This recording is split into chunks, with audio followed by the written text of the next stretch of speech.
Last class में हमने finish कर लिया था फैक्ट्री ओवरहेड्स का डिस्ट्रीब्यूशन कि आप डिफरेंट डिपार्टमेंट्स में कैसे डिस्ट्रीब्यूट करोगे। अब जो हमने 3 तरीके के ओवरहेड्स देखे थे, factory, selling and distribution and office and administration.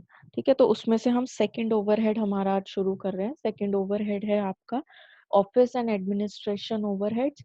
अब जैसे हमने फैक्ट्री ओवरहेड्स का देखा, उसी तरीके से वो 3-4 स्टेप्स जो थे आपके डिस्ट्रीब्यूशन के, वो फॉलो होंगे बाकी के ओवरहेड्स पे। ठीक है, तो ऑफिस एंड एडमिनिस्ट्रेशन ओवरहेड्स जो हैं, इसमें इंक्लूड्स हो जाते हैं आपके डिपार्टमेंट, जैसे पर्सोनेल डिपार्टमेंट हो गया, या फिर लॉ डिपार्टमेंट हो गया, या अकाउंट्स डिपार्टमेंट हो गया। अब ये जो है, ये आपके अगर आप देखो तो ये सारे जो हैं वो सर्विस डिपार्टमेंट हैं। इसका मतलब जो आपके फैक्ट्री ओवरहेड्स थे, जो कि प्रोडक्शन डिपार्टमेंट से रिलेट करता है, वहाँ पे हमने डिवाइड किया था प्रोडक्शन डिपार्टमेंट और सर्विस डिपार्टमेंट में। ठीक है? तो वहाँ पे हम क्या करते थे, सर्विस डिपार्टमेंट के ओवरहेड्स भी उठा के हम प्रोडक्शन डिपार्टमेंट में डाल देते थे। अब क्या कर रहे हैं, आगे के जो 2 हमारे ओवरहेड्स हैं, सेलिंग एंड ये एडमिनिस्ट्रेशन, ये दोनों ही सर्विस डिपार्टमेंट हैं। ठीक है? तो सर्विस डिपार्टमेंट के अब हम देखेंगे कि ये जो सर्विस डिपार्टमेंट है, इनके ओवरहेड्स को हम कैसे एलोकेट करते हैं। ठीक? तो यहाँ जैसे आपके प्रोडक्शन डिपार्टमेंट में या फैक्ट्री ओवरहेड्स में 4 स्टेप्स थे। 4 स्टेप्स में classification, primary distribution, secondary distribution and absorption. तो सेकेंडरी डिस्ट्रीब्यूशन जो होता था वहाँ पे, उसमें क्या हम करते थे, सर्विस डिपार्टमेंट के ओवरहेड्स उठाए और उसको प्रोडक्शन डिपार्टमेंट में डाल दिया। अभी ऑफिस एंड एडमिनिस्ट्रेशन में एंड सेलिंग एंड डिस्ट्रीब्यूशन में, वो तो खुद ही सर्विस डिपार्टमेंट है। ठीक है, तो उसके ओवरहेड्स तो हम कहीं और नहीं डालेंगे, हम तो उनके इंडिविजुअली ओवरहेड्स की बात कर रहे हैं कि उनके अपने कितने ओवरहेड्स हैं। ठीक है, और उसको कैसे एब्जॉर्ब किया जाएगा। तो इस केस में आपका जो ये सेकेंडरी डिस्ट्रीब्यूशन वाला स्टेप था, वो आपका कैंसिल हो जाएगा, क्योंकि सर्विस डिपार्टमेंट को हम प्रोडक्शन में नहीं डाल रहे हैं, हम सिर्फ सर्विस डिपार्टमेंट की बात कर रहे हैं, हम प्रोडक्शन डिपार्टमेंट की बात नहीं कर रहे हैं। तो दोनों केसेस में office and administration and selling and distribution में 3-3 स्टेप्स रहेंगे। तो फर्स्ट स्टेप सेम आपका क्लासिफिकेशन एंड कलेक्शन ओवरहेड्स, जैसे उसमें हमने वो किया था, ऑर्डरिंग किया था, नंबर ऑफ ऑर्डर्स जो है वो अलॉट करते थे कि क्लासिफाई कर लो कि सिमिलर नेचर के एक्सपेंसेस कौन है, उसको एक हेड में डाल दिया, फिर उनका कोडिंग कर दिया। सेम इसमें है। ठीक है, तो क्लासिफाई कर दिया पहला, सेम। फिर आपका डिपार्टमेंटलाइजेशन ऑफ ओवरहेड्स है, जिसमें हमने 2 पढ़ा था, एलोकेशन एंड अपॉर्शनमेंट। तो सेम वही फैक्ट्री ओवरहेड्स वाला ही है कि एलोकेशन में हमारे वो ओवरहेड्स आ जाते हैं जिसका अमाउंट हमें पता है कि ये किस डिपार्टमेंट में जाएगा। तो अगर ऑफिस एंड एडमिनिस्ट्रेशन में अगर 3 डिपार्टमेंट्स है, 3 सर्विस डिपार्टमेंट है, समझो पर्सोनेल और अकाउंट्स एंड लॉ 3 डिपार्टमेंट्स हैं, तो अगर एलोकेट करके दिया हुआ है कि जो आपका ओवरहेड्स हैं वो पर्सनल डिपार्टमेंट के इतने हैं, लॉ डिपार्टमेंट के इतने हैं और अकाउंट्स डिपार्टमेंट के इतने हैं, तो वो तो एलोकेटेड हो गया, तो उसमें तो आपने कोई डिवीजन नहीं करना है, सेम फैक्ट्री ओवरहेड्स की तरह। फिर आपका जो अपोर्शनमेंट आता है वो भी सेम है कि अगर कोई कंबाइन खर्चे दिए हैं, कंबाइन ओवरहेड्स हैं, तो उसको आपको किसी बेसिस पे, सूटेबल बेसिस के हिसाब से डिवीजन करना है। तो इसमें आप वही टेबल कंसिडर कर सकते हो जो कि हमने उसमें किया, कि अगर आपका अब जैसे वहां पे था rent building of factory building का रेंट, तो यहाँ पे आपकी ऑफिस बिल्डिंग हो जाएगी। ठीक है, तो उसी टेबल को कंसिडर करके आप बेसिस बना सकते हो। तो ये जो पहले 2 स्टेप्स हैं, ये तो सेम है आपके फैक्ट्री ओवरहेड्स की तरह, इसमें कोई नई चीज नहीं है। ठीक है, जो हमारा नेक्स्ट स्टेप है वो एब्जॉर्प्शन ऑफ ओवरहेड्स हमने पढ़ा था। तो यहाँ पे भी वही 2 स्टेप्स चलेंगे। पहले ओवरहेड एब्जॉर्प्शन रेट निकालना, फिर ओवरहेड कितना एब्जॉर्ब किया वो निकालना। तो ओवरहेड एब्जॉर्ब के लिए वही फॉर्मूला रहेगा। तो जो पूरा ओवरऑल प्रोसीजर है, जो आपके स्टेप्स हैं, उसमें फर्क सिर्फ यहाँ पे आता है कि ओवरहेड रेट निकालना, office and administration overhead rate निकालने के लिए आपके पास 5 अलग मेथड्स हैं। तो ये ओवरहेड रेट जब आप निकाल लोगे तो सेम आपकी फॉर्मूले से ओवरहेड एब्जॉर्ब निकालोगे। तो ये है हमारे मेथड्स ओवरहेड रेट निकालने के, एडमिनिस्ट्रेशन ओवरहेड रेट निकालने के। ठीक है, तो पहला है as a percentage to factory cost. तो फॉर्मूले से, ये हेडिंग से आपको पता चल रहा है मेथड के नाम से कि बेस जो है वो आपका फैक्ट्री कॉस्ट रहेगा। तो simple formula administration overheads divided by factory cost into 100, percentage में निकालना है इसलिए। ठीक है, इसमें फॉर्मूलेज में ज्यादा कुछ है नहीं समझाने के लिए, सिंपल फॉर्मूलेज हैं। As a percentage to factory overheads का अगर परसेंटेज के हिसाब से निकालना हो तो बेस में फैक्ट्री ओवरहेड्स आ जाएगा। फिर sales as a percentage to sales, तो administration overheads divide by sales. और आपका as a percentage to conversion cost, तो नीचे कन्वर्जन कॉस्ट आ जाएगा। और कन्वर्जन कॉस्ट मतलब क्या है, direct labour, direct expenses and factory overheads का समेशन। फिर आपका लास्ट है as a percentage to gross profit, तो बेस में ग्रॉस प्रॉफिट आ जाएगा। और ग्रॉस प्रॉफिट का मतलब है कि administration and selling and distribution overheads charge करने से पहले का प्रॉफिट। अच्छा, जब ये एडमिनिस्ट्रेशन ओवरहेड रेट आ जाएगा, जैसे समझो अगर मैं फर्स्ट वाला फॉर्मूला ले लूं कि आपको फर्स्ट मेथड से एडमिनिस्ट्रेशन ओवरहेड रेट निकालना है, तो administration overheads divided by factory cost into 100 करके आपका ओवरहेड रेट आ गया। फिर उसके बाद आप एब्जॉर्प्शन रेट निकालते हो। ठीक है, तो एब्जॉर्प्शन रेट का ये ओवरहेड एब्जॉर्ब निकालते हो, है ना। तो ओवरहेड एब्जॉर्ब्ड का फॉर्मूला क्या था, number of units of base. अब यहाँ पे हम बेस लेते थे इनटू ओवरहेड रेट, तो इस केस में आपका बेस क्या है, फैक्ट्री कॉस्ट। ठीक है, तो factory cost into overhead rate करके आपके ओवरहेड एब्जॉर्ब्ड आ जाएंगे। ठीक है, अब ये इलिस्ट्रेशन में देखो क्या बोल रहा है, इंजीनियरिंग फॉर्म है, उसके 3 डिपार्टमेंट्स हैं और तीनों डिपार्टमेंट के जो एक्सपेंसेस हैं वो आपको दिए हुए हैं। Material, direct wages, direct expenses, work expenses. अब मैन्युफैक्चरिंग फॉर्म तो है नहीं, इसीलिए यहाँ पे फैक्ट्री की जगह वर्क्स वर्ड यूज कर लिया है, लेकिन उसका मीनिंग आप अगर और समझने के उससे देखो तो वो फैक्ट्री ओवरहेड्स ही हैं। ठीक है, तो इसीलिए मैंने आपके सहूलियत के लिए उसके आगे फैक्ट्री ओवरहेड्स लिख दिया है। एडमिनिस्ट्रेशन एक्सपेंसेस, एडमिन ओवरहेड्स हो गया, डायरेक्ट लेबर आवर्स। फिर आपका नीचे स्टेटमेंट क्या दिया है, वर्क एक्सपेंसेस जो हैं are charge to output at a man hour rate. अब इसका क्या मतलब है, जैसे हम फैक्ट्री ओवरहेड्स में हमारे पास वो मेथड्स थे ना, 6 मेथड्स थे ओवरहेड रेट निकालने के। तो इसका ये थोड़ा सा स्टेटमेंट को ना थोड़ा सा जंबल सा कर दिया है, लेकिन उसका मीनिंग यही है कि वर्क, देखो वर्क एक्सपेंसेस मतलब फैक्ट्री ओवरहेड्स। तो जो फैक्ट्री ओवरहेड्स हैं वो रेट आप कौन से मेथड के बेसिस पे निकाल रहे हो, man hour rate. Man hour मतलब डायरेक्ट लेबर। ठीक है, लेबर आर हो गया, तो लेबर आर रेट के बेसिस पे आप निकाल रहे हो। वो थोड़ा सा इन्होंने ना स्टेटमेंट थोड़ा चेंज कर दिया, उसका मीनिंग समझना है।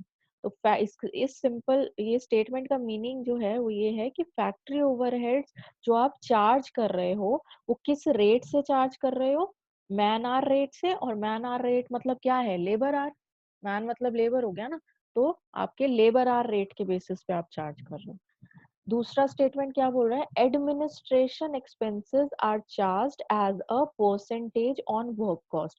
ये तो सिंपल है कि जो हमने ऊपर मेथड्स देखे, हमने 5 मेथड्स देखे हैं। ठीक है, उसमें ये क्या कह रहा है, administration expenses are charged as a percentage on work cost, यानी ये वाला वर्क कॉस्ट मतलब क्या है, फैक्ट्री कॉस्ट। ठीक है, वर्क जहां भी यूज हो रहा है वर्ड उसका मतलब फैक्ट्री। तो ये वाले फॉर्मूले के बेसिस पे हम चार्ज कर रहे हैं, ओवरहेड रेट निकाल रहे हैं। तो ये 2 स्टेटमेंट्स थोड़ा सा समझने वाली हैं। ठीक है, आगे क्या बोल रहा है, what price should be charge to job number 61। अब एक जॉब है 61, अब आपसे पूछा जा रहा है कि आप उस जॉब का क्या कितना प्राइस चार्ज करोगे अगर आपको 10% का प्रॉफिट चाहिए कॉस्ट के हिसाब से।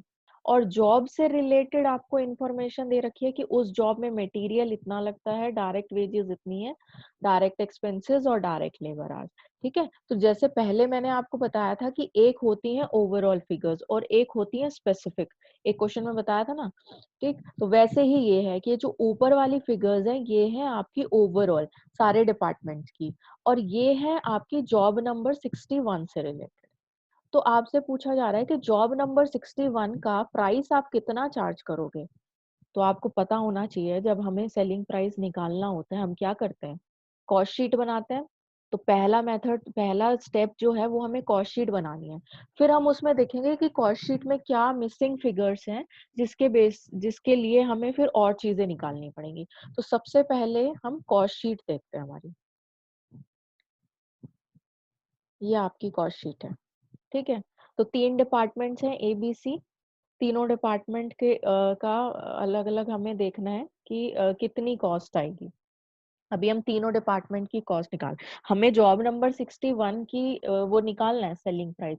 लेकिन हम ये तो निकाल लें ना कि अब जॉब नंबर 61 किस स्पेसिफिक डिपार्टमेंट से रिलेटेड है, वो तो दिया नहीं है कि हम उस डिपार्टमेंट का कॉस्ट निकाल के और फिर कंसिडर कर लें। तो हम ये कंसिडर कर रहे हैं कि वो तीनों डिपार्टमेंट जो हैं वो जॉब नंबर 61 का काम पूरा करने के लिए तीनों इन्वॉल्व होंगे। तो तीनों की हम कॉस्ट निकाल रहे हैं पहले। कॉस्ट शीट का फॉर्मेट आपको पता है। सबसे पहले direct material, direct labour, direct expenses आते हैं। तो जॉब नंबर 61 से रिलेटेड तीनों डिपार्टमेंट्स का डिवाइड करके आपको दे रखा है। मटेरियल भी है आपके पास, वेजेस भी हैं और आपके पास एक्सपेंसेस भी हैं। तो तीनों एज इट इज आपने यहाँ पे फॉर्मेट में लिख दिए। ठीक है, यहाँ से आपकी प्राइम कॉस्ट आ गई। प्राइम कॉस्ट के बाद फिर हम उसमें ऐड करते हैं आपके फैक्ट्री ओवरहेड्स, या इस केस में हम उनको वर्क ओवरहेड्स बोल रहे हैं। अब हमें नॉर्मली अगर हम कॉस्ट शीट का क्वेश्चन कर रहे हैं तो हमें वहां पे दिया होता है फैक्ट्री ओवरहेड्स।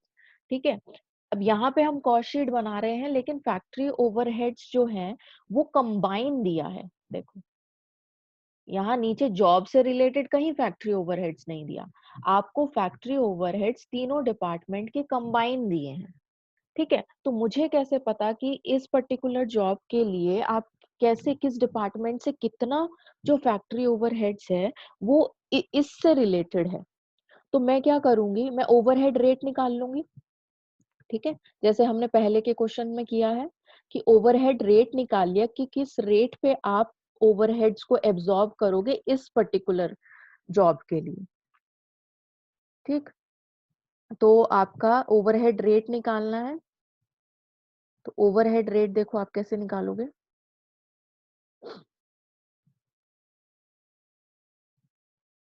देखो, अब क्वेश्चन में ऊपर दिया हुआ था ना स्टेटमेंट कि जो आपके वर्क एक्सपेंसेस हैं वो किस रेट पे चार्ज होंगे, लेबर आवर रेट पे। इसका मतलब बेस आपका हो गया लेबर आवर रेट।